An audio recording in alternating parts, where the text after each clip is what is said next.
So last month, my mom announced that the annual family reunion would be at my Uncle Gary's house this year, and honestly, I was excited.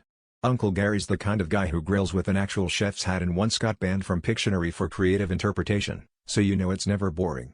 But this time, there was a twist. Mom said, "Just remember, bring an empty stomach, and maybe some Tupperware." I asked why, and she just muttered, "You'll see. Gary's been couponing." That should have been my first red flag. We show up and the first thing I notice is that Gary's lawn is covered in banners from brands I've never heard of, like Mayo Chic and Spreadtacular and just, ominously, white gold. Inside, every available surface is stacked with jars of mayonnaise. There are jars in the living room, jars in the bathroom, and I swear I saw a jar balancing on the cat. Gary, beaming, hands everyone a welcome pack containing 3 varieties of mayo and a pamphlet titled The Miracle Whip, 101 uses for mayonnaise. I tried to refuse, but he just whispered, "It's sponsored." Lunch is, predictably, a nightmare. Every dish is mayo-based: mayo salad, mayo casserole, mayo jello, don't ask, and something called mayonnaise bread.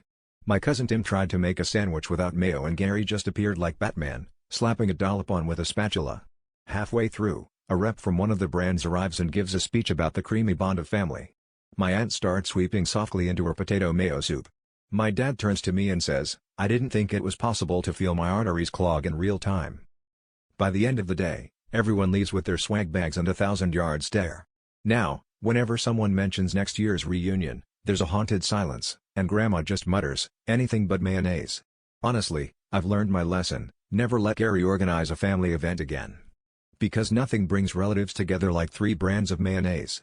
And the shared regret of knowing you'll never escape the spread.